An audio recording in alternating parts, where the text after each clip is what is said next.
Hi, today I'm going to read to you Mikhail Bakunin's Revolutionary Catechism, published in 1866 while he was in a Russian prison. Now, Mikhail Bakunin is probably the most important, in my opinion, father of the anarchist movement, which blossoms in the mid to late 1800s. The anarchists play a significant role in the revolutions of 1848. Bakunin himself is involved in a revolution in the Czech Republic in 1848, and he's involved in, well, it wasn't the Czech Republic back then, but in the Czech Revolution. And he's involved in a revolution in France in 1870 during the Franco-Prussian War. He spends much of his life in and out of Russian prisons. I think he's sentenced to death at least 3 times. He escapes from Siberia. He eventually settles in Switzerland, where he dies peacefully in 1876. He's born in 1814. In his youth, he's kicked out of a Russian military school. He really wants to pursue a career as a professor of philosophy. He goes to Germany to study philosophy, falls in love with German philosophers, Hegel in particular, and moves to Paris after becoming a revolutionary. And once he becomes really interested in revolutionary ideology, and beginning with the Napoleonic era and the French Revolution, you have waves of revolution going through Europe, particularly in 1848. Because of his revolutionary activity, Bakunin very quickly has no chance of becoming a philosopher at any state-sponsored university or philosophy professor, and moves from state to state, fomenting and participating in revolutions. He participates in a Czech Revolution in 1848. He participates in a Polish Revolution around the same time. He participates in a French insurrection in 1870 during the Franco-Prussian War. He helps revolutions in Italy against Giuseppe Manzini, I believe. So Bakunin isn't just a philosopher of the word, or an anarchist of the word, as these guys are called, who sits and writes philosophy and doesn't take any action. Bakunin is truly a man of action, and because of that, he spends much of his life in and out of prison. He's sentenced to death, I think, 3 times, loses all of his teeth in a Russian prison to scurvy. He escapes Siberia, and eventually, later in life, settles in Switzerland, where he dies in 1876. He's born in 1814. Bakunin, when he's in Paris, he meets Pierre-Joseph Proudhon, one of the other major founders of anarchy, or the anarchist movement, along with Kropotkin in Russia and perhaps Nechayev in Russia. And he also meets and becomes friends for a while with Karl Marx, and actually participates with Marx in the International Working Men's Association. And it's actually that association is split because of the dispute between Marx and Bakunin. And Marx believes that a communist utopia can be achieved by using the power of the state to create a socialist state or socialist utopia. And Bakunin believes that the state and all its bureaucracies must be destroyed, and then an anarchic government can be built, starting with small communities, towns, cities, and built up. Like, essentially, Bakunin believes that if you try to use the state to create equality among the people, that whoever's in charge will eventually just dominate all the people. Like, one of Bakunin's quotes is something like, the most horrific possible combination is socialism and totalitarianism, which, in a way, Bakunin predicts, 75 years early, what will happen in the Bolshevik Revolution in Russia. These Bolsheviks consolidate the power of the state, try to use it to create a socialist utopia, and end up just creating a totalitarian nightmare for much of the Russian people. So, in this section, the Revolutionary Catechism, Bakunin lays out step by step exactly the process he believes to create an anarchist worldwide federation built by new governments starting at the local level, towns and cities, created by universal suffrage after the destruction of all existing states. And then these local communities will join, again, based on freedom, universal suffrage, as they please. They'll join to form bigger and bigger federations, which Bakunin believes eventually will encompass the world. So in this Revolutionary Catechism, Bakunin lays out this plan in great detail, which is what I'm going to read you now. The first element of the new anarchist government, and now Bakunin starts. He says, replacing the cult of God by respect and love of humanity. We proclaim human reason as the only criterion of truth, human conscience as the basis of justice, individual and collective freedom as the only source of order in society. And so right off the bat here, you see Bakunin's atheism. And atheism, as we've talked about before, is something many of these anarchists share. And the last selection I read you from Bakunin, God and the State, spells out exactly why he's an anarchist and, in quite blunt terms, attacks the institution of particularly the Christian church. So the first thing you got to do is get rid of the belief in God and replace the belief in God with a respect for fellow members of humanity and justice that is based on freedom for everybody.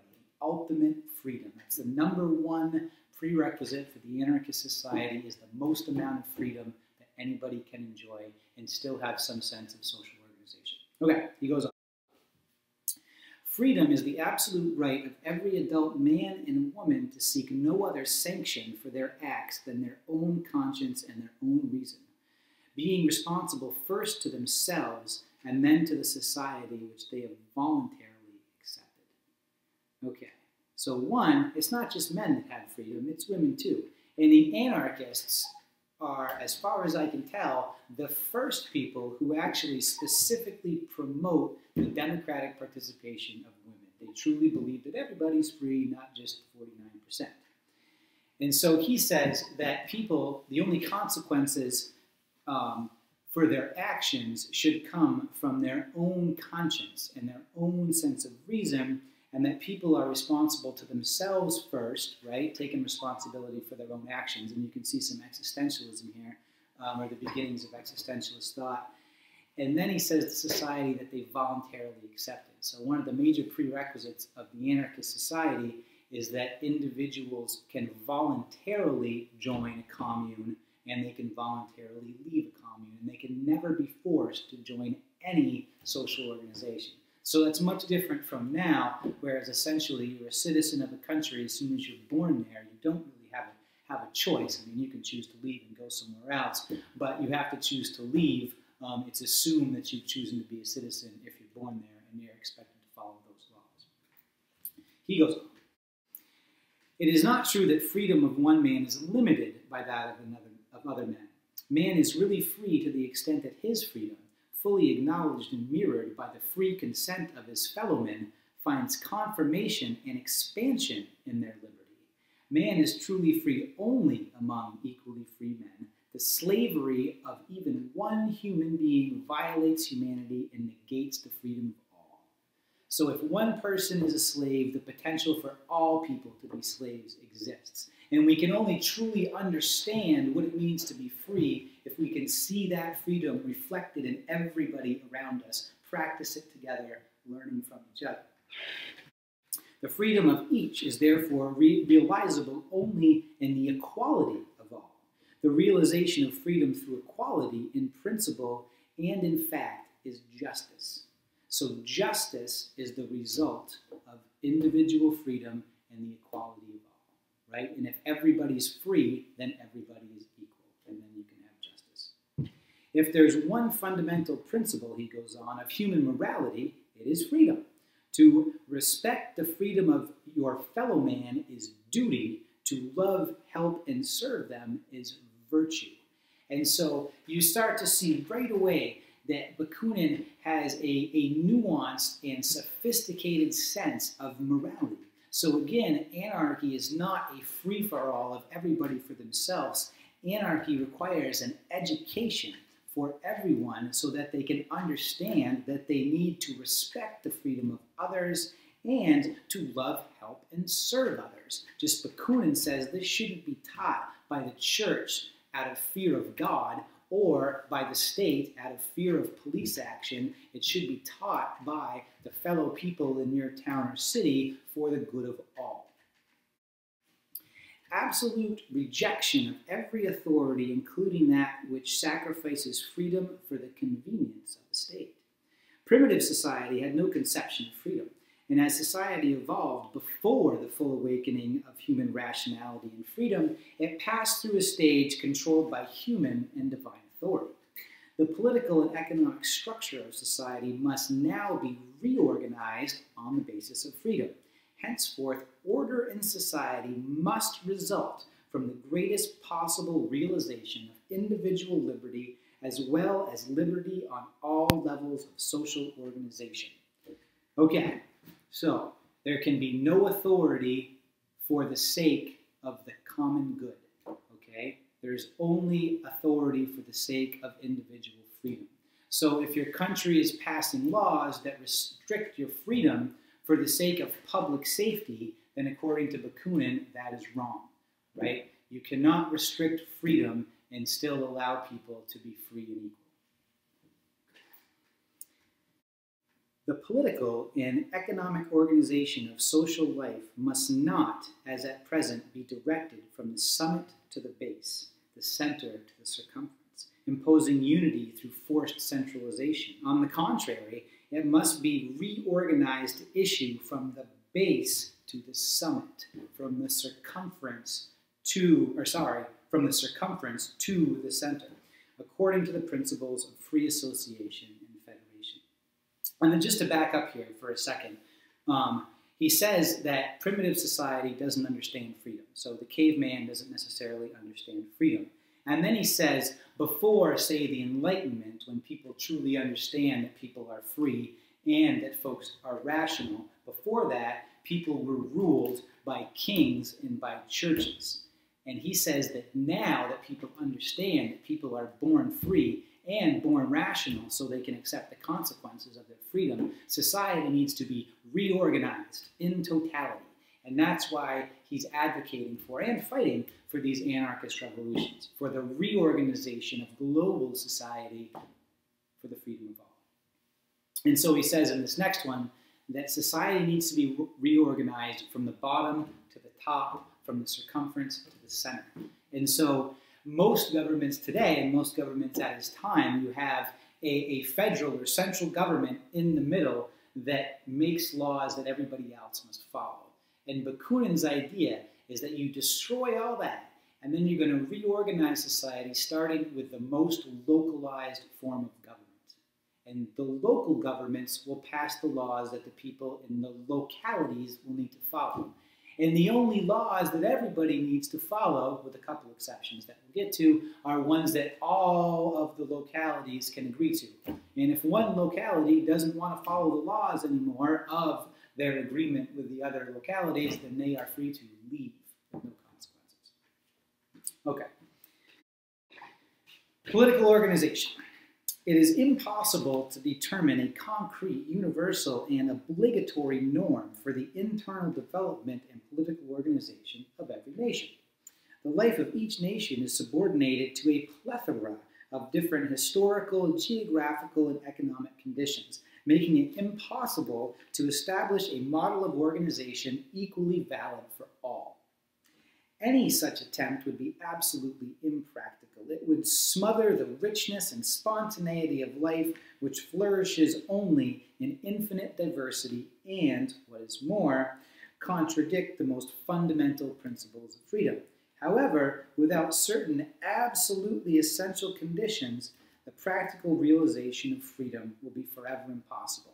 And so what he's saying right there is, on the one hand, you cannot specify one way to organize every society in the world. That's totally against all these principles of anarchy. But he says there are a couple of things that all of these organizations, all of these localities must do if the ultimate goal is truly the freedom for all.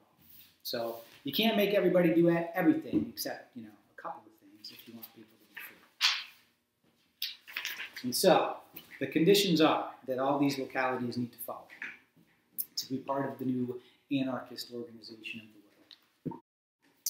are the abolition of all state religions in all privileged churches, including those partially maintained or supported by state subsidies, absolute liberty of every religion to build temples to their gods and to pay and support their priests. And so, and this is important, right? Bakunin is not saying that you can't have religion. He's saying everybody's free to build a temple or a church and practice whatever religion they want. What he's saying is state money, tax money, citizens' money cannot go to support a church that they don't want to be part of. So no state-supported churches, no tax breaks for the churches, okay? So get rid of state-sponsored and state-subsidized churches. And then he goes on, the churches considered as religious corporations must never enjoy the same political rights accorded to the productive associations, nor can they be entrusted with the education of children, for they exist merely to negate morality and liberty and to profit from the lucrative practice of witchcraft. And so he's saying that within your commune or within any political organization that it's agreed upon by these localities, workplace organizations like trade unions should be able to practice full political and trading rights with other trade unions. And the people within them can vote as trade unions and perhaps make decisions that could affect their local government. He says churches do not have these same political rights, right? Churches do not have the ability to affect local politics or state politics in the same way that productive organizations, which, factories, that sort of stuff, are. And he says that churches cannot educate children. He's going to talk about schools, but churches cannot run school. And he says all churches do is negate morality because they teach people not to do what's right out of a sense of freedom and service to their fellow man. They teach people to do what's right to escape the wrath of God. Right? He says, which is actually amoral, and it's essentially like believing in Santa Claus, so you don't want those folks educating your children. The next one, abolition of monarchy, establishment of a commonwealth. So the first thing you got to do, or one of the first things you got to do, if you want to be an anarchist state, is you can't be ruled by a king. You have to be ruled by an agreed upon common contract of all the localities. He goes on. Abolition of classes, ranks, and privileges. Absolute equality of political rights for all men and women. Universal suffrage, right? And so he's talking about get rid of all noble classes, get rid of any privileges that people are born with. And this is what a lot of the revolutionary activity in the 1800s and the 1700s, like your American and French Revolution, were about. So get rid of nobility, get rid of privileges given at birth, and everybody, including women, get to vote, right?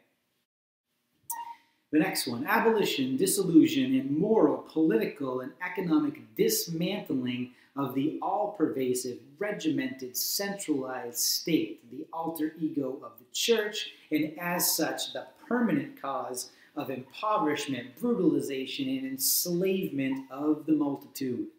Yeah, he's very verbose. And so essentially what he's saying is you must totally destroy the government and everything associated with the government. He's going to go on and give a bunch of explanations, but this is in order to rebuild from the bottom up local governments, then all of the officials, and he's not necessarily saying kill all these people, he's just saying that they no longer have jobs, right? All of the official positions in government must disappear, and all of the privileges that come with that. And he moves on.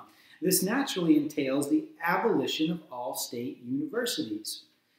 Public education must be administered only by the communes and free associations. Abolition of the state judiciary. All judges must be elected by the people.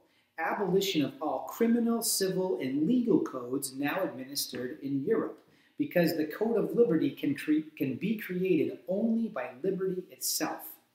So you have to destroy all public education, and again, you just have to fire all these people. They no longer are entrusted with the education of children or adults in the case of universities, right? And then education is going to be retaken up at the local level, decided by each individual town, city, or state. And then get rid of all the judges, right? And then re-elect all new judges based on local government and the will of the people through universal suffrage for men and women. And then get rid of all law, and then rewrite new law based on universal suffrage of people in local communities, towns, cities, and states. And this is what he means by you can only create liberty through liberty. So if you want a law code that's going to guarantee people freedom, then it has to be created by people who are free and equal in their ability to vote and participate in the government. Abolition of banks and all other institutions of state credit.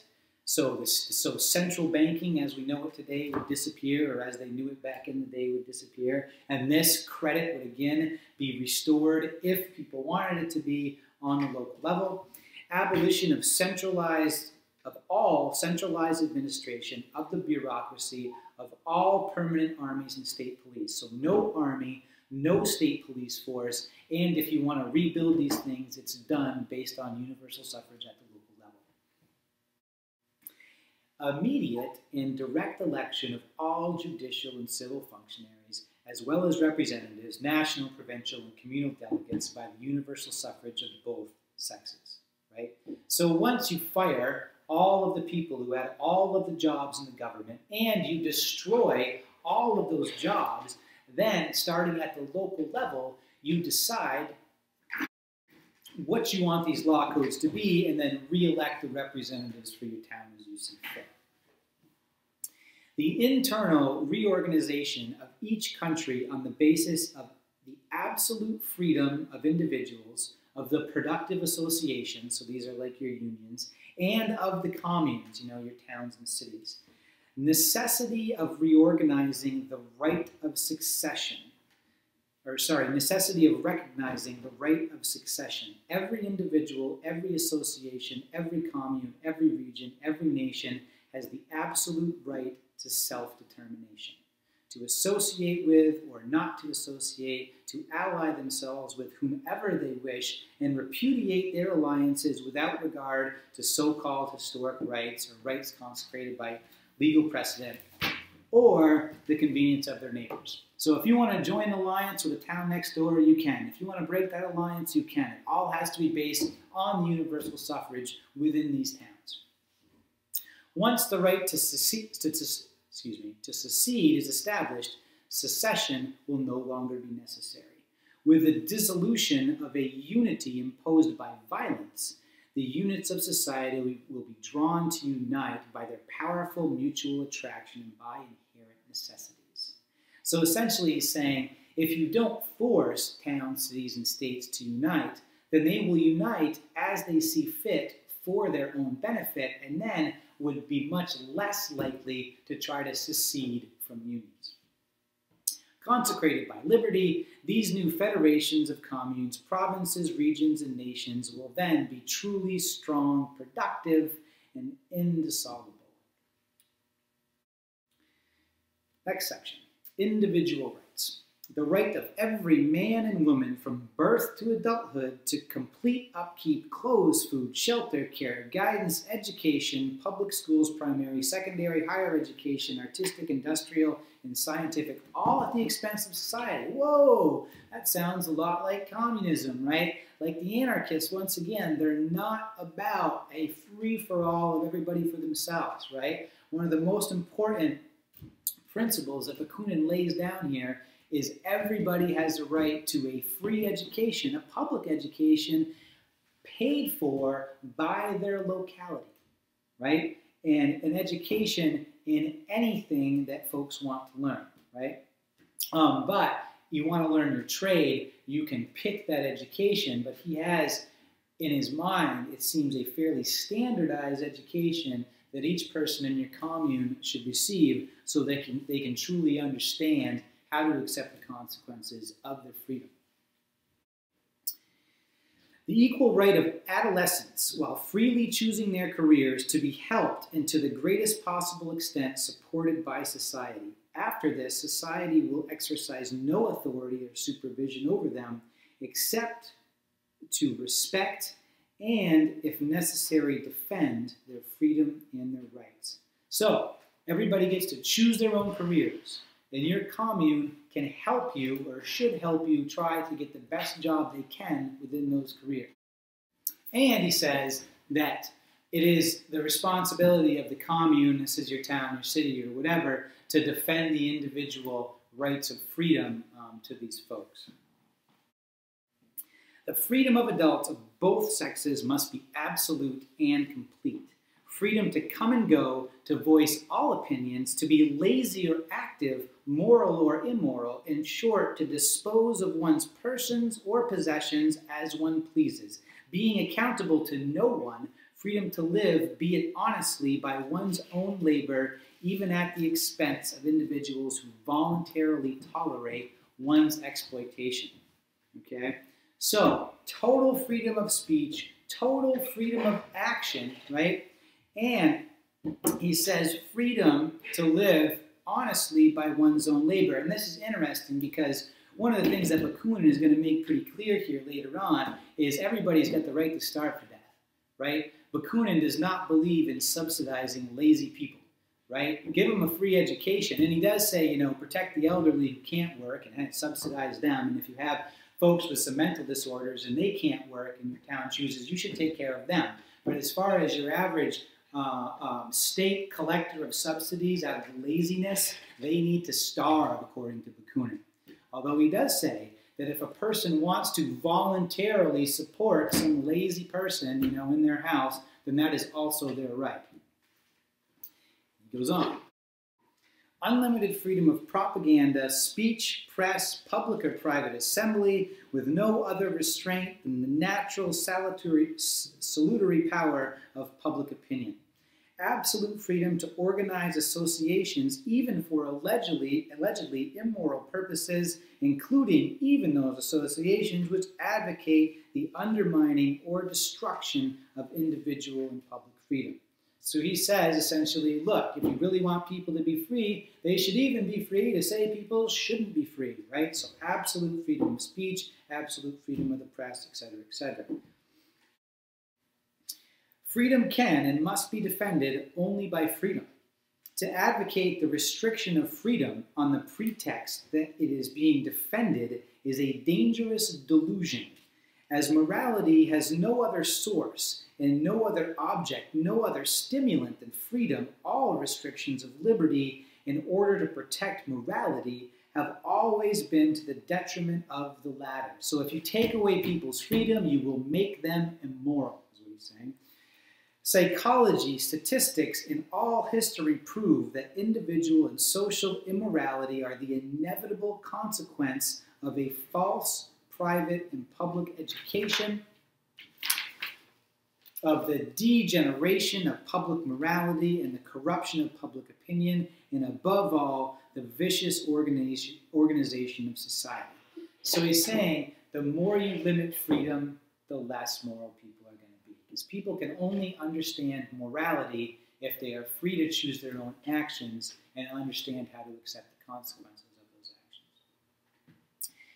An eminent Belgian statistician, and it looks like it's Quetelet, points out that society opens the way for crimes later committed by malefactors. It follows that all attempts to combat social immorality by rigorous legislation which violates individual freedom must fail, right? Quite simply, crime is created by law, right? As soon as you make something criminal, then you create the crime for the people that are going to commit the crime. Experience, on the contrary, demonstrates that a repressive and authoritarian system, far from preventing, only increases crime.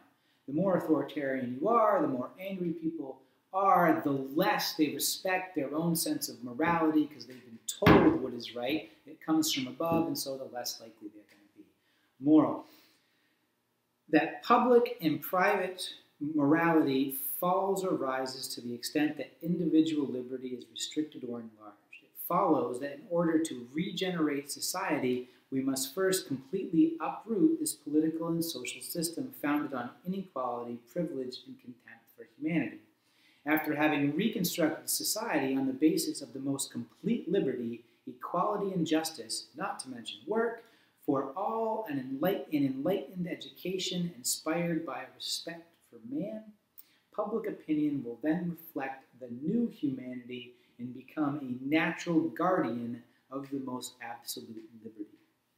So once you give everybody freedom and everybody a true education about the freedom of man and teach them to respect the freedom of others and that they should love and serve others out of duty, that public opinion will naturally drive people to be moral. Society cannot, however, leave itself completely defenseless against vicious and parasitic individuals. Work must be the basis for all political rights. The units of society, each within its own jurisdiction, can deprive all such antisocial adults of political rights, except the old, the sick, and those dependent on private or public subsidy, and will be obliged to restore their political rights as soon as they begin to live by their own labor. So he says, if you don't work, you can't vote, right? Imagine if we had that today. The liberty of every human being is inalienable, and society will never require any individual to surrender his liberty or to sign contracts with other individuals except on the basis of the most complete equality and reciprocity. So nobody can be forced into a contract. Society cannot forcibly prevent any man or woman so devoid of personal dignity as to place him or herself in voluntary servitude to another individual. But it can justly treat such persons as parasites not entitled to the enjoyment of political liberty, though only for the duration of their servitude. So if a person decides to sign a contract making them an indentured servant or a slave to someone else, that's their right, right? They're not smart, but that's their right. We can't take away that right, but what society should do, Bakunin says, is take away their right to vote until they stop being a slave or a servant. Persons losing their political rights will also lose custody of their children. Persons who violate voluntary agreements, steal, inflict bodily harm, or above all, violate the freedom of any individual, native or foreigner, will be penalized according to the laws of society. So if you can't vote, like if you won't work and then you can't vote, or if you decide to be an indentured servant and you can't vote, the state will take your kids. Your local community will take your kids because you are not fit to raise them. And then he says that each individual locality, commune, town, state, or city, etc., should make laws to prevent people or to provide consequences for folks who steal, violate contracts, harm people physically, and try to take away freedom of other people. Individuals condemned by the laws of any and every association, commune, province, region, or nation, reserve the right to escape punishment by declaring that they wish to resign from that association.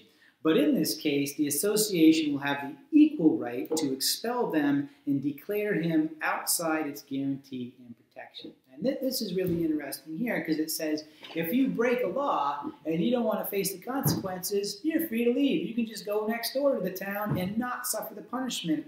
But if you decide to come back, the state doesn't have to protect you from other people killing you, right? Really interesting.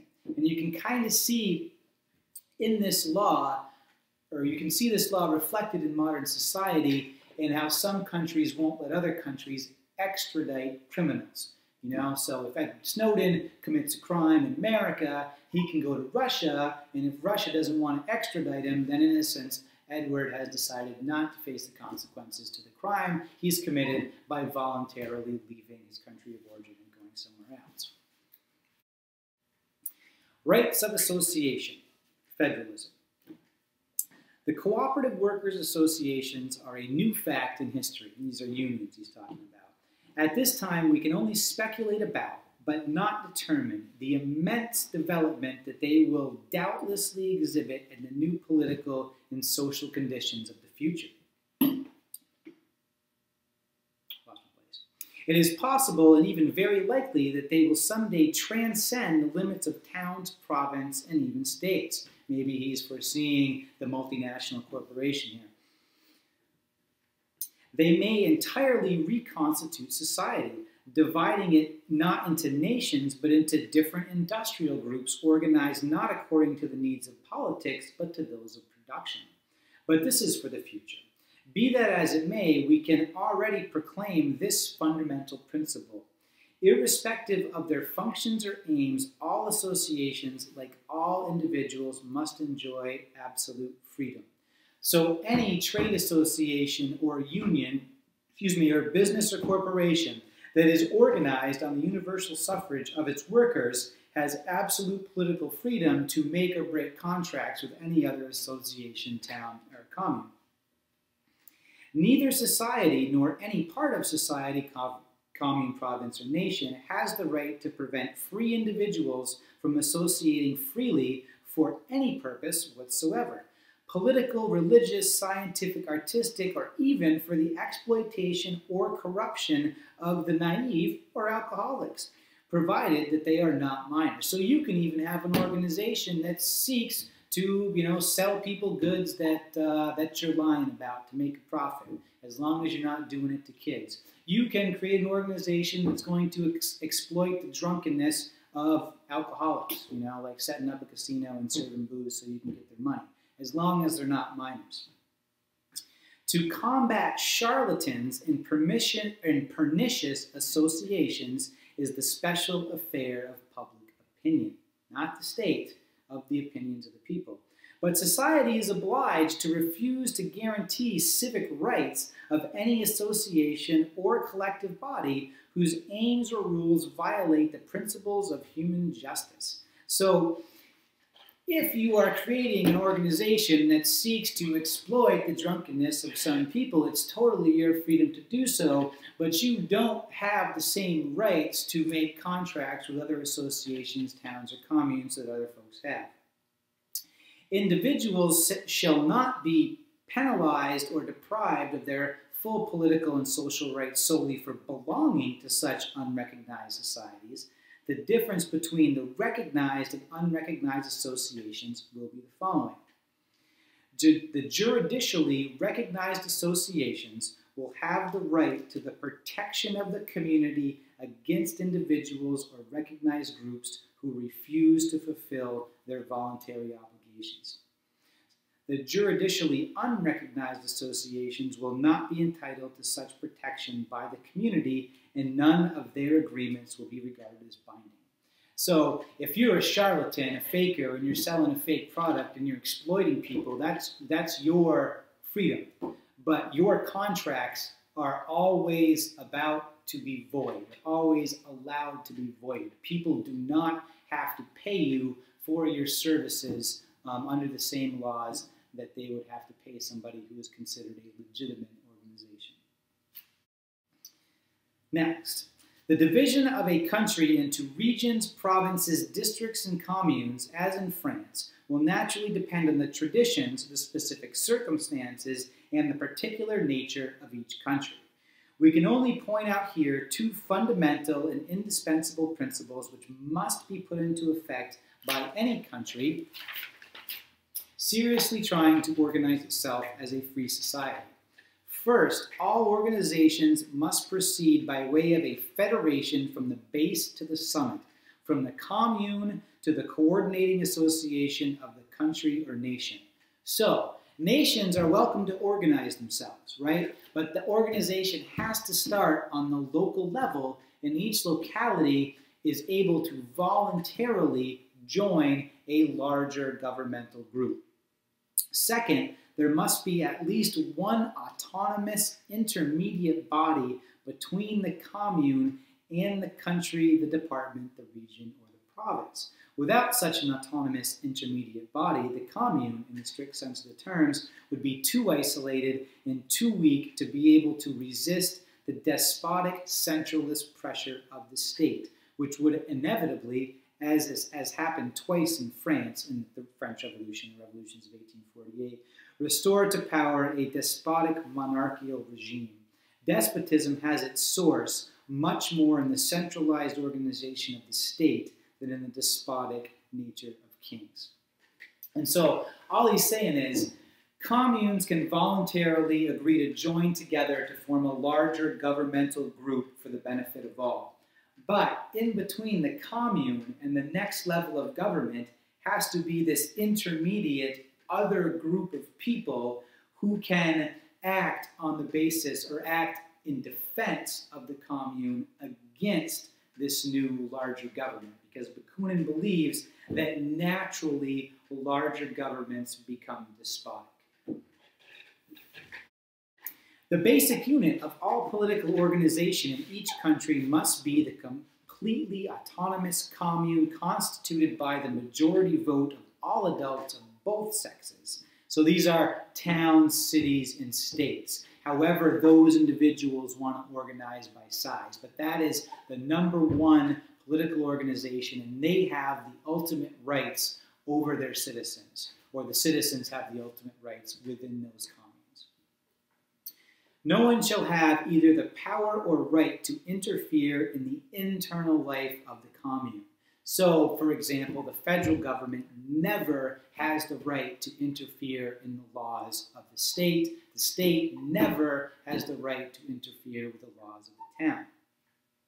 The commune elects all functionaries, lawmakers, and judges. It administers the communal property and finances. Every commune should have the incontestable right to create, without superior sanction, its own constitution and legislation.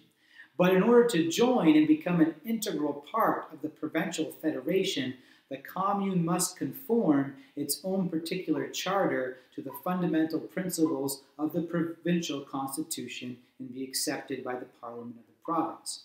So, on the one hand, the commune has the absolute right to make any laws it so chooses, as long as it's by universal suffrage of both sexes. But if other states have an organization that they've agreed upon and this commune wants to join together with them, well, then they have to follow the rules of that federation, right? Okay. The commune must also accept the judgments of the provincial tribunal and any measures ordered by the government of the province. All measures of the provincial government must be ratified by the provincial parliament. Communes refusing to accept provincial laws will not be entitled to its benefits. So if you want to be part of a federated province working together with other towns and cities for the collective good, you have to follow the will of the representatives for all those towns and communes. But if you don't want to, you just don't get the same trade or associative benefits of those other towns, and you are free to leave at any time and join some other group. The province must be nothing but a free federation of autonomous communes. The provincial parliament could be composed of either a single chamber with representatives of each of the communes, or of 2 chambers, the other representing the population of the province, independent of the communes. The provincial parliament, without interfering in any manner whatsoever in the internal discussions of the communes, will formulate the provincial constitution based on the principles of this catechism. This constitution must be accepted by all communes wishing to participate in the provincial parliament. The provincial parliament will enact legislation defining the rights and obligations of individuals, communes, and associations in relation to the provincial federation, and the penalties for violations of its laws. It will reserve, however, the right of the communes to diverge on secondary points, though not on the fundamentals. And so what you see here is, once again, anarchy is anything but a free-for-all of individuals with no laws. Bakunin not only has a nuanced view of local government, which he sees as the highest form of government and the ultimate authority in decisions, but he also has a nuanced view of state and even national governments. He just believes that these all must be organized specifically from the town or city level up. The Provincial Parliament, in strict accordance with the Charter of the Federation of Communes, will define the rights and obligations existing between the communes, the Parliament, the Judicial Tribunal, and the provincial administration.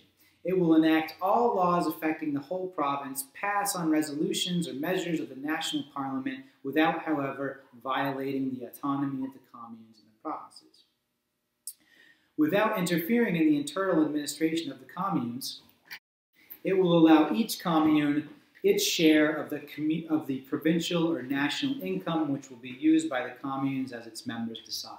So you have communes freely by vote in the election of representatives, contributing resources in the amount of which is agreed by all to a provincial government, like a state government, and then they all decide by representatives and vote how those are then distributed back to the communes. So again, he even has a state and national idea of a tax structure. Just once again, the most important level is the local. The provincial parliament will ratify or reject all policies and measures of the provincial administration, which will, of course, be elected by universal suffrage. The provincial tribunal, also elected by universal suffrage, will adjudicate without appeal all disputes between communes and individuals, and communes in the provincial administration or parliament. These arrangements will thus lead not to dull, lifeless uniformity, but to a real living unity to the enrichment of communal life. A unity will be created which reflects the needs and aspirations of the communes. In short, we will have individual and collective freedom. This unity cannot be achieved by the compulsion or violence of provincial power, for even truth and justice, when coercively imposed, must lead to falsehood and inequity. So all of these laws have to start with universal suffrage and freedom, not by the imposition or the force from above with the threat of violence. The nation must be nothing but a federation of autonomous provinces. The organizational relations between the provinces and the nation will, in general, be the same as those between the communes and the province. Principles of the International Federation. The Union of Nations comprising the International Federation, now we're talking about a global anarchist organization, will be based on the principles outlined above. It is probable and strongly desired as well that when the hour of the people's revolution strikes again, every nation will unite in brotherly solidarity and forge an unbreakable alliance against the coalition of reactionary nations. So essentially he's saying, when the next revolution breaks out and we're trying to form this international anarchist structure for the globe, we can hope, and he's going to say we should try to organize a defense, because there's definitely going to be a violent reaction from states and folks who stand to lose power based on this revolution. This alliance will be the germ of the future Universal Federation of Peoples, which will eventually embrace the entire world. The International Federation of Revolutionary Peoples, with a parliament, a tribunal, and an international executive committee, will naturally be based on the principles of the revolution. Applied to international policy, these principles are: every land, every nation, every people, large or small, weak or strong, every religion, province, and commune has the absolute right to self-determination, to make alliances, unite or secede as it pleases, regardless of so-called historic rights and the political, commercial, or strategic ambitions of states. The unity of the elements of society, in order to be genuine, fruitful, and durable, must be absolutely free. It can emerge only from the internal needs and mutual attractions of the respective needs of society. Abolition of alleged historic right and the horrible right of conquest. So, no nation has the right to conquer any other nation. Absolute rejection of the politics of aggrandizement of the power and glory of the state. For this is a form of politics which locks each country into a self-made fortress, shutting out the rest of humanity, organizing itself into a closed world independent of all human solidarity. finding its glory and prosperity in the evil it can do to other countries. A country bent on conquest is a country eternally enslaved. And so essentially he's saying that if nations want to join, or provinces want to join this international anarchist federation, they must reject, nationalism. He says nationalism causes war, causes conquest, causes suffering, and if you want to be part of the new anarchist order, you cannot be nationalistic. The glory and grandeur of a nation lie only in the development of its humanity. Its strength and inner vitality are measured by the degree of its liberty.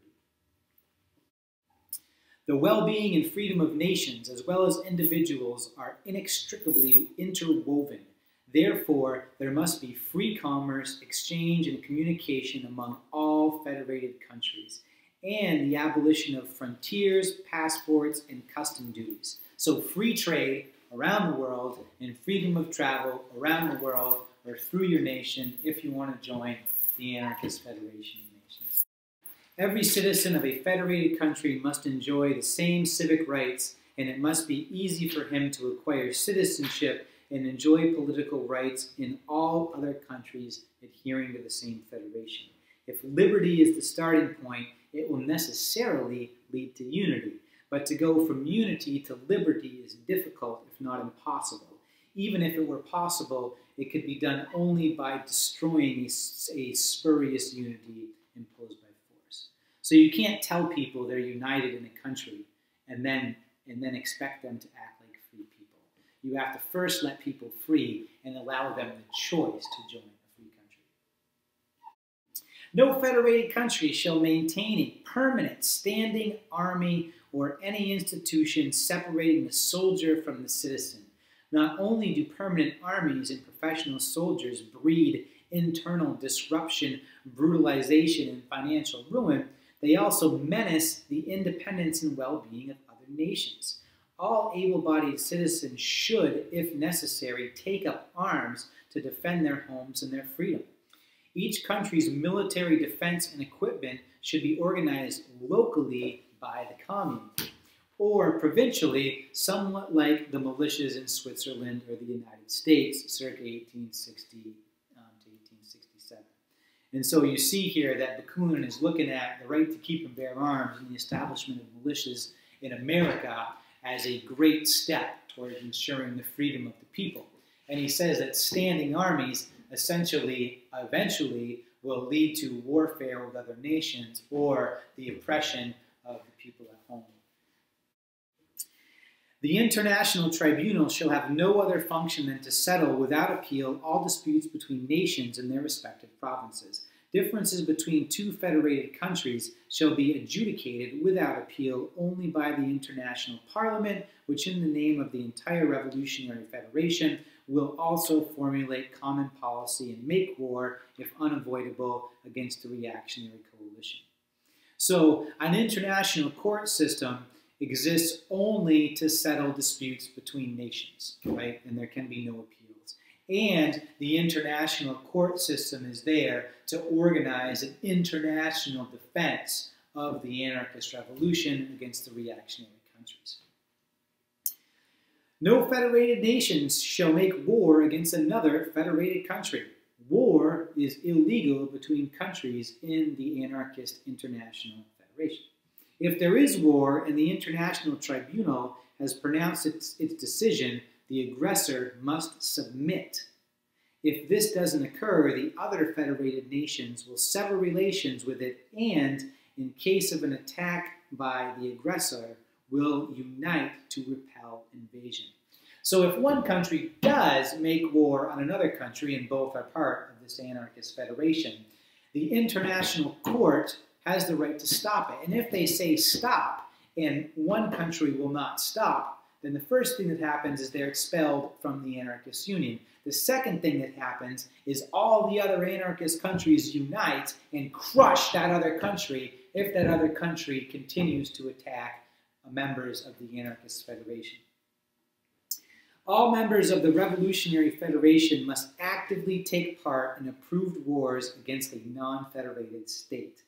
If a federated nation declares unjust war on an outside state against the advice of the International Tribunal, it will be notified in advance that it will have to do so alone. So, if the International Tribunal approves a war against a reactionary state, a non-federated state, then all the states have to commit troops or resources or fight in one way or another, right? And on the other hand, if one country wants to make war on a non-federated state and the tribunal doesn't accept it, then that country has to fight alone. But they're not going to be stopped by the anarchist federation.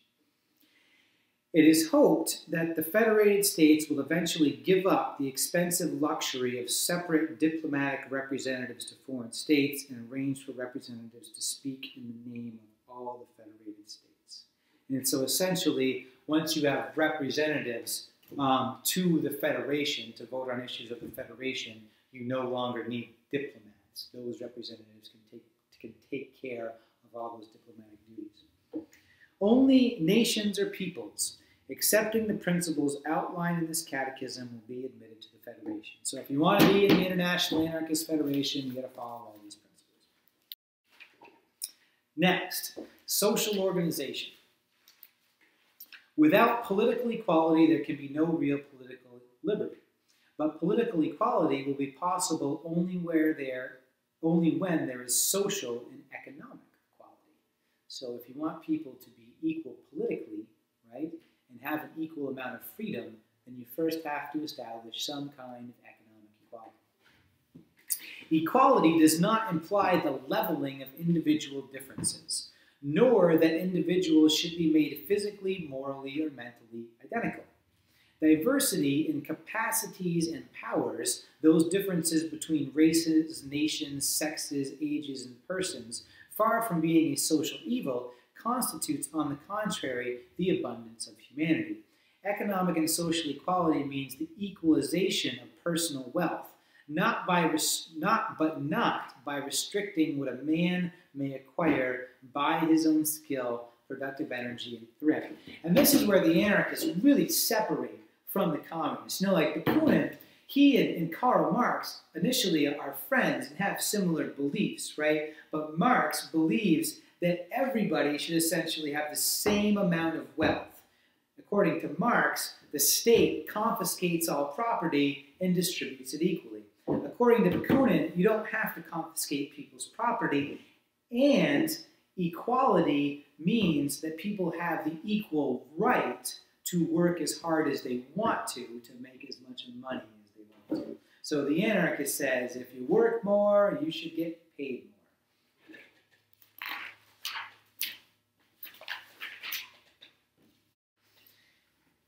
Equality and justice demand only a society so organized that every single human being will, from birth through adolescence and maturity, find therein equal means, first for their maintenance and education, and later for the exercise of all his natural capacities and aptitudes. This equality from birth that justice demands for everyone will be impossible as long as the right of inheritance continues to exist. So, two important points here. Bakunin says that yes, people who work harder should make more money. People with more skill and talent can make more money. He says, but everybody needs the same access to an equal education that will allow them to fully develop their own talents in as much as the effort they're willing to expend. He says, in order to do this, though, we have to get rid of inheritance, is what Bakunin's saying. So Marx says, take all the property from people, and Bakunin says, take property from people after they die. Abolition of the right of inheritance. Social inequality, inequality of classes, privileges, and wealth, not by right, but in fact, will continue to exist until such time as the right of inheritance is abolished. It is an inherent social law that de facto inequality inexorably produces inequality of rights. Social inequality leads to political inequality. And without political equality, the true universal and libertarian sense in which we understand it, or in that, society will always remain divided into two unequal parts. The first, which comprises the great majority of mankind, the masses of the people, will be oppressed by the privilege-exploiting minority. The right of inheritance violates the principle of freedom and must be abolished. And he's essentially saying that, look, pretty much everybody ends up either making the same amount of money as their parents or inheriting the family fortune. So if you're born poor, you're probably going to wind up poor. And if you're born rich, you're probably going to wind up rich. And if you want to stop that inequality, you got to get rid of inheritance. When equality resulting from the right of inheritance is abolished, there will still remain inequalities of wealth due to the diverse amounts of energy and skill possessed by individuals. These inequalities will never entirely disappear, but will become more and more minimalized under the influence of education and of an egalitarian social organization, and above all, when the right of inheritance no longer burdens the coming generations. So yeah, always people who work harder are going to get more. But if you get rid of inheritance, right, then that's going to be the only thing that differentiates the amount of wealth one person makes from another. Labor being the sole source of wealth, everyone is free to die of hunger, or to live in the deserts or the forests among the savage beasts. But whoever wants to live in society must earn his living by his own labor, or be treated as a parasite who is living on the labor of others. So if you want to live in the anarchist society, you got to work. Labor is the foundation of human dignity and morality. For it was only by free and intelligent labor that man, overcoming his own bestiality, attained his humanity in sense of justice, changed his environment, and created the civilized world. The stigma which, in the ancient as well as the feudal world, was attached to labor, and which to a great extent still exists today, despite all the hypocritical phrases about the dignity of labor, the stupid prejudice against labor has two sources. First is the conviction so characteristic of the ancient world that in order to give one part of society the opportunity and means to humanize itself through science, the arts, philosophy, and the enjoyment of human rights, another part of society, naturally the most numerous, must be condemned to work as slaves. This fundamental institution of ancient civilization was the cause of its downfall. So the Greeks and the Romans thought that a lot of people had to be slaves in order for a few people to be educated and enlightened. And he says this eventually led to the downfall of these societies. The city, corrupted and disorganized on the one hand by the idleness of the privileged citizens, and undermined on the other by the imperceptible but relentless activity of the disinherited world of slaves who, despite their energy through common labor, developed a sense of mutual aid and solidarity against oppression, collapsed under the blows of the barbarian people. The religion of the slaves much later destroyed ancient forms of slavery only to create a new slavery, right? So Christianity is essentially the religion of the poor Romans, but eventually the Christians become powerful and enslave other people. And it's through the feudal system in the Middle Ages. Privilege based on equality and the right of conquest was sanctified by divine grace, again separated society into two opposing camps, the rabble and the nobility, the serfs and the masters. So Christianity in the Middle Ages was used to justify the power of the nobility over the commoners. To the latter was assigned the noble profession of arms and government, to the serfs the curse of forced labor. The same causes are bound to produce the same effects. The nobility, weakened and demoralized by depraved idleness, fell in 1789 under the blows of the revolutionary serfs and workers. The French Revolution proclaimed the dignity of labor and enacted the rights of labor into law, but only in law, for the fact of labor remained enslaved. The first source of the degradation of labor, namely the dogma of the political inequality of men, was destroyed by the Great Revolution. In this, I believe he's talking about the revolutions of, he's talking again about the French Revolution here. The degradation must therefore be attributed to a second source, which is nothing but the separation which still exists between manual and intellectual labor, which reproduces in a new form the ancient inequality that divides the world into two camps: the privileged majority, privileged not by law, by capital, and the majority of workers, or the privileged minority, and the majority of workers. No longer captors of law, but of hunger. And so essentially, the right of inheritance keeps the rich rich and the poor poor, Bakunin's saying, even after the French Revolution gives everybody equality under the law. Right? The dignity of labor today is theoretically recognized, and public opinion considers it disgraceful to live without working. But this does not go to the heart of the question. Human labor in general is still divided into two exclusive categories. The first, solely intellectual and managerial, includes the scientists, artists, engineers, inventors, accountants, educators, and government officials, and their subordinate elite who enforce labor discipline. The second group consists of the great mass of workers, people prevented by applying creative ideas or intelligence, who blindly and mechanically carry out the orders of the intellectual managerial elite. This economic and social division of labor has disastrous consequences for members of the privileged classes, the masses of the people, and for the prosperity as well as the moral and intellectual development of society as a whole.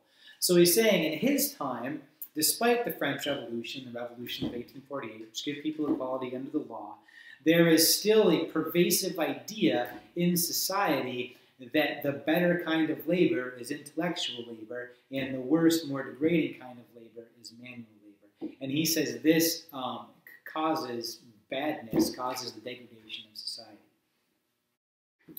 For the privileged classes, a life of luxurious idleness gradually leads to moral and intellectual degradation. So being rich and lazy makes you less moral and less smart. It is perfectly true that a certain amount of leisure is absolutely necessary for the artistic, scientific, and mental development of man. Everybody's got to have some time to relax, have fun, and enjoy themselves if they want to be able to express themselves and understand themselves artistically and intellectually and scientifically.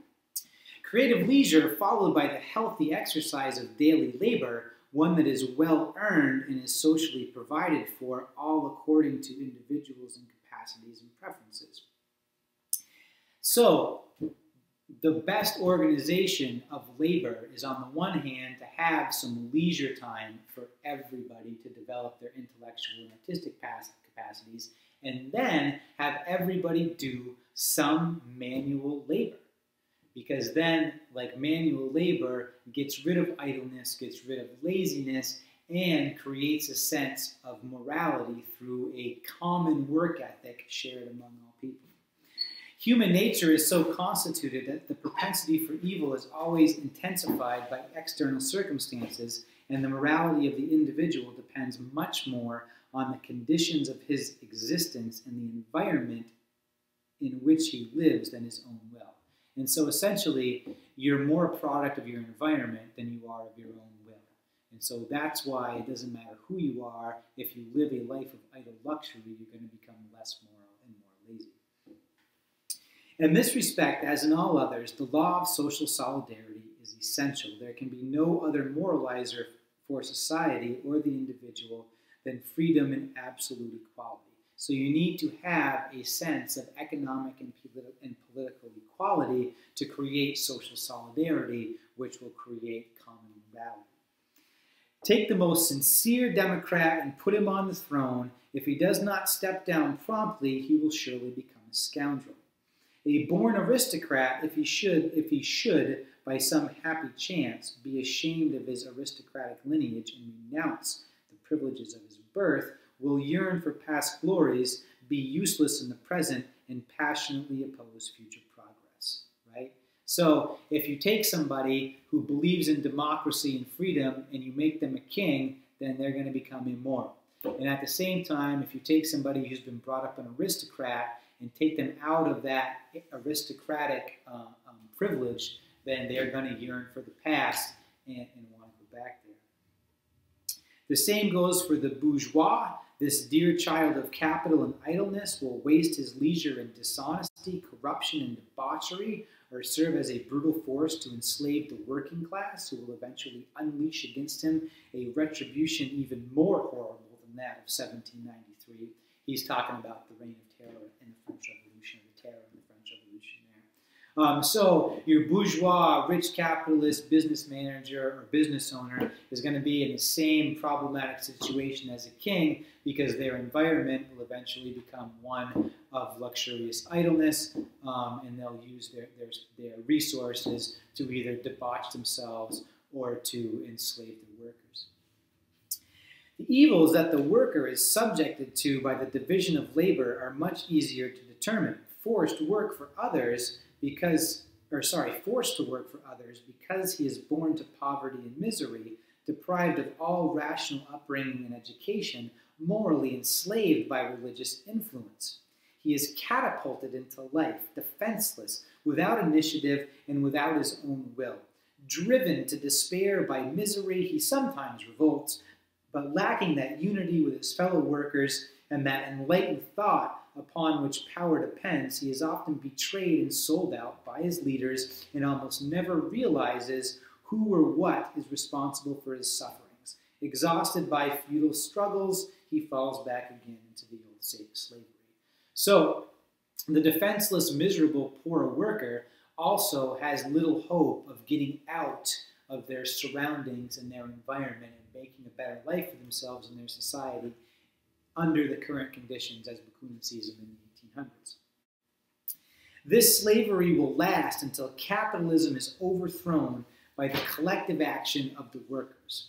They will be exploited as long as education, which in a free society will be equally available to all, is the exclusive birthright of the privileged class, as long as this minority monopolizes scientific and managerial work, and the people, reduced to the status of machines or beasts of burden, are forced to perform the menial tasks assigned to them by their exploiters. And so he's saying the capitalistic system that exists at his time is going to continue to make the poor people poor generation after generation, as long as education is unequal, and as long as economics are unequal. This degradation of human labor is an immense evil, polluting the moral, intellectual, and political institutions of society. History shows that an uneducated multitude whose natural intelligence is suppressed and who are brutalized by the mechanical monotony of daily toil, who grope in vain for any enlightenment, constitute a mindless mob whose blind turbulence threatens the very existence of society itself. And for examples of what he's talking about, look at what poor mobs do in revolutionary France. Look what poor mobs do in pre-Caesarian Rome. Like, the mobs are always angry, they're generally ignorant, and they're ready to fight for food at a moment's notice with little understanding of the greater consequences of their situation. The artificial separation between manual and intellectual labor must give way to a new social synthesis. When the man of science performs manual labor and the man of work performs intellectual labor, free, intelligent work will become the glory of mankind, the source of its dignity and its rights. So, you got to have both intellectual and manual labor within each individual in order for society to achieve full freedom and its intellectual, artistic, and productive capacities. Intelligent and free labor will necessarily be collective labor. Each person will, of course, be free to work alone or collectively, but there is no doubt that outside of work best performed individually, in industrial and even scientific or artistic enterprises, collective labor will be preferred by everyone. Right? People like to work together. That's what he's saying. For association marvelously multiplies the productive capacity of each worker. Hence, a cooperating member of a productive association will earn much more in less time. When the free productive associations, which will include members of cooperatives and labor organizations, voluntarily organize according to their needs and special skills, they will then transcend all national boundaries and form an immense worldwide economic federation. This will include an industrial parliament supplied by the associations with precise and detailed global scale statistics. By harmonizing supply and demand, the parliament will distribute and allocate world industrial production to the various nations. Commercial and industrial crises, stagnation, unemployment, waste of capital, etc. will no longer plague mankind. The emancipation of human labor will regenerate the world. And so he says, if everybody is able to perform both intellectual and manual labor, and everybody has a free education to maximize their potential, then people will not only want to work, but they will naturally want to work together in groups to produce more and to learn from watching the labor of others. These groups will naturally combine together to form trade organizations that will eventually become global. And when the global trade organizations begin to form, a global industrial parliament should be created to help manage the resources of the globe for the good of all. And once again, all of these organizations are going to be based on the universal suffrage within all of these small collective trade organizations. The land and all natural resources are the common property of everyone, but will be used only by those who cultivate it by their own labor. Without expropriation, only through the powerful pressure of the workers' associations, capital and the tools of production will fall to those who produce wealth by their own labor.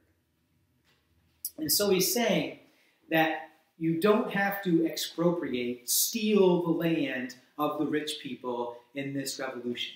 Okay, this is what Marx advocates and what Lenin eventually does. What he says is that you're only allowed to make a profit if you work, right?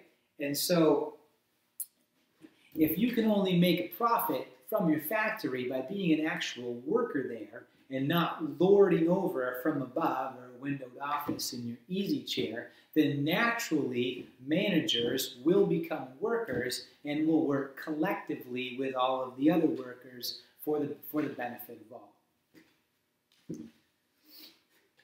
So don't take people's land in a revolution, just force the people who own it to work it. And if they don't work it, well, then they can't benefit from the fruits of their labor.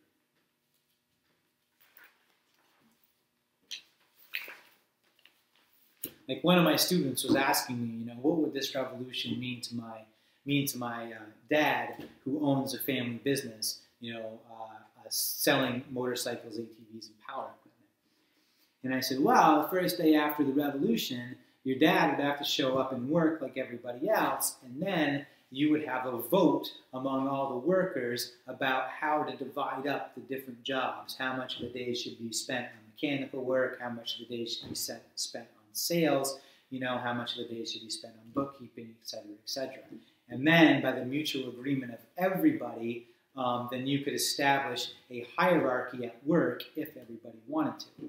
And then, in Bakunin's ideal society, if my student's father is the best able to manage the business, as long as he's still willing to do some manual labor, then he would retain that position and continue to profit from the business. Equal political, social, and economic rights, as well as equal obligations for women. Abolition, not of the natural family, but of the legal family founded by law and property.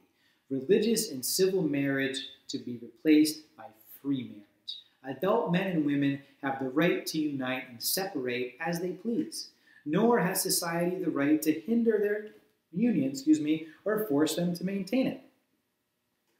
With the abolition of the right of inheritance and the education of children assured by society, all the legal reasons for the irrevocability of marriage will disappear. The union of man and woman must be free, for a free choice is the indispensable condition for moral sincerity. In marriage, man and woman must enjoy absolute liberty, Neither violence nor passion nor rights surrendered in the past can justify an invasion by one of the liberty of another, and every such invasion shall be considered a crime.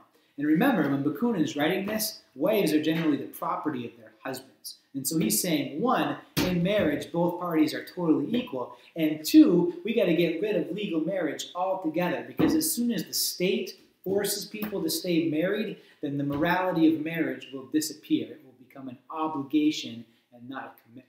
It says, if you want to be together, be together. If you want to separate, separate. From the moment of pregnancy to birth, a woman and her children shall be subsidized by the communal organization. Women who wish to nurse and wean their children shall also be subsidized. So, your commune is going to take care of you while you're pregnant, right? And even while you're breastfeeding, right up until the point where you wean your child. Parents shall have the right to care for and guide the education of their children under the ultimate control of the commune, which retains the right and the obligation to take children away from parents who, by example or by cruel and inhuman treatment, demoralize or otherwise hinder the physical and mental development of their children. So it seems that in this anarchist state, your town or your city has a heck of a lot of rights to take your children away from you if you're teaching them, for example, not to work, or if you are an abusive parent. Children neither belong to their parents nor to society. They belong to themselves and to their own future liberty.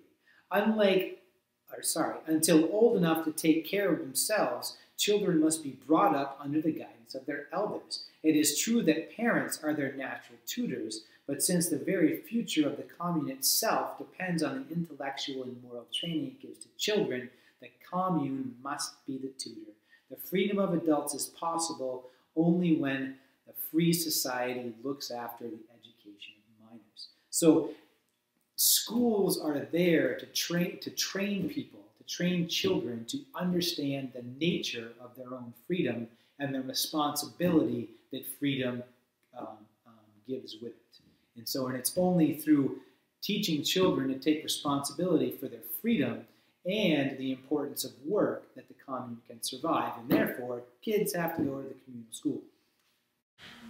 The secular school must replace the church, with the difference that while religious indoctrination perpetuates superstition and divine authority, the sole purpose of secular public education is the gradual, progressive initiation of children into liberty by the triple development of their physical strength, their minds, and their will.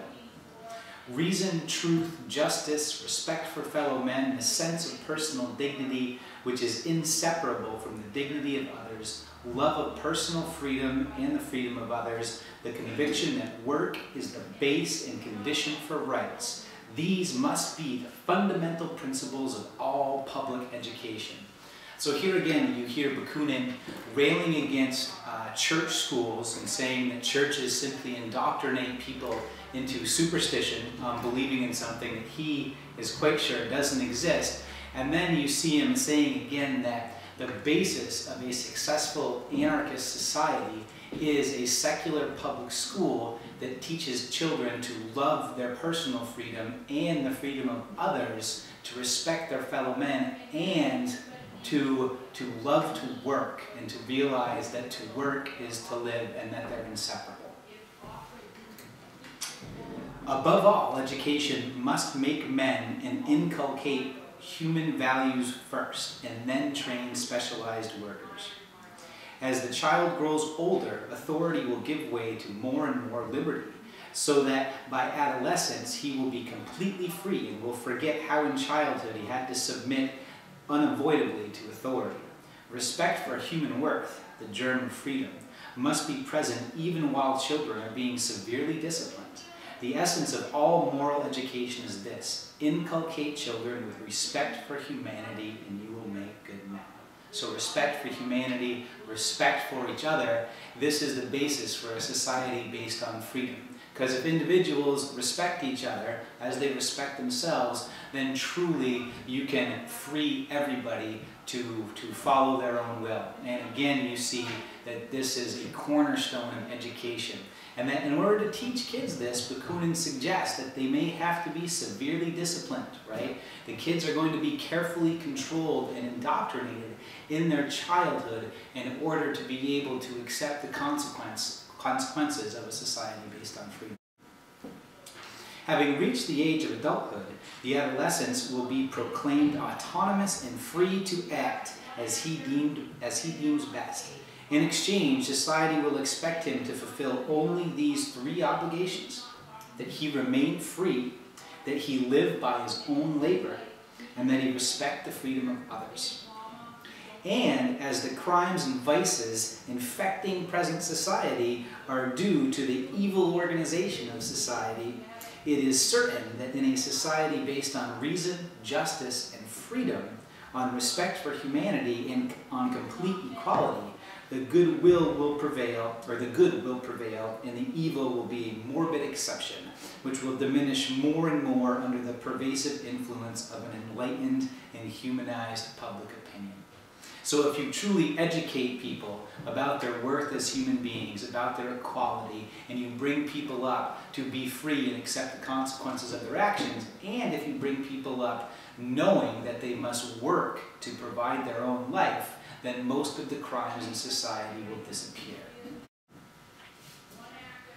The old, sick, and infirm will enjoy all political and social rights and be bountifully supported at the expense of society. So here again, you see Bakunin's and the anarchists' socialism, right? This idea of community-based democratic socialism where you have sick people being taken care of and old people being taken care of by their individual communities, their towns, their cities, etc. Revolutionary policy. It is our deep-seated conviction that since the freedom of all nations is indivisible, national revolutions must become international in scope. Just as the European and world reaction is unified, there should no longer be isolated revolutions, but a universal, worldwide revolution. Therefore, all the particular interests, the vanities, pretensions, jealousies, and hostilities between and among nations must now be transformed into the unified, common, and universal interest of the revolution, which alone can assure the freedom and independence of each nation by the solidarity of all. So Bakunin is saying you can't have individual nations revolting one here and one there because they'll be crushed by the unified international reaction of the powers that be. So he's talking about a spontaneous, well, not necessarily spontaneous, probably fairly well orchestrated, but a unified revolution occurring at the same time around the world. And here again, Bakunin, when he's talking about the world, is likely referring to Europe plus Russia, perhaps America. We believe also that the holy alliance of the world counter-revolution and the conspiracy of kings, clergy, nobility, and bourgeoisie based on enormous budgets, on permanent armies, on formidable bureaucracies, and equipped with all the monstrous apparatus of modern centralized states constitutes an overwhelming force. Indeed, that this formidable reactionary coalition can be destroyed only by the greater power of the simultaneous revolutionary alliance and action of all people of the civilized world against this reaction. The isolated revolution of a single people will never succeed. So he's saying, look, if you have a revolution in one country, the state, with a standing army and a powerful and organized bureaucracy will crush it every time, right? So for one nation to revolt on its own is silly. It must be simultaneous among all nations.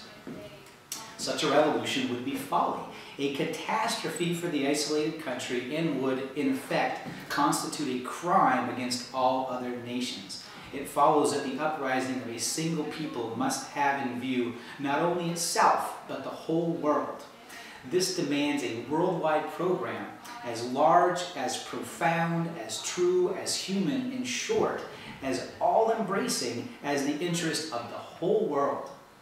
And in order to energize the passions of all the popular masses of Europe, regardless of nationality, this program can only be the program of the social and democratic revolution. So, revolutions have to be simultaneous around the world or they're going to be crushed. And all one nation does by revolting on its own is make it that much more difficult for the other nations to revolt afterwards, because they can all be crushed one by one by one. Briefly stated, the objectives of the social and democratic revolution are, politically, the abolition of the historic rights of states, the rights of conquest, and the diplomatic rights and diplomatic rights. It aims at the full emancipation of individuals and associations from divine and human bondage, that's the church, right, and the state says.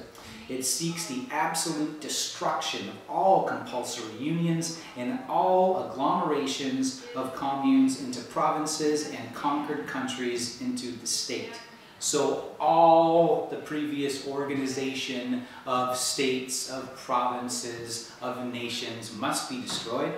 Finally, it requires the radical dissolution of the centralized, aggressive, authoritarian state, including its military, bureaucratic, governmental, administrative, judicial, and legislative institutions. Now, revolution, in short, has this aim: freedom for all, for individuals, as well as collective bodies, associations, communes, provinces, regions, and nations, and the mutual guarantee of this freedom by federation. So you destroy all of the organizational structure of the existing state and you rebuild it, and each town and commune needs to form federations to support this democratic rebuilding based on universal suffrage at the local level. Socially, it seeks the confirmation of political equality by economic equality. This is not the removal of natural individual differences, but the equality in the social rights of every individual from birth. In particular, equal means of subsistence, support, education, and opportunity for every child, boy or girl, until maturity, and equal resources and facilities in adulthood to create his own well-being by his own labor. So, if you don't have inheritance and you give everybody an equal and free education, free access to health care, then, Bakunin's arguing, you can say you can make whichever money you can based on your own work and talent. Then the individual differences can truly allow one person to work harder and get more than another. But equality must be the start in order for this to happen. So, revolutions must be worldwide, and they must destroy everything as far as organization, apparatus of state and national governments, and then everything, must be rebuilt from the ground up on the local level based on universal suffrage of men and women. Education must be free and equal. Inheritance must go so wealth can be redistributed, but this doesn't have to be done in a tyrannical form with the stealing of property. It can simply be stated or made into law that only those who work property can profit from it. So, thanks for listening.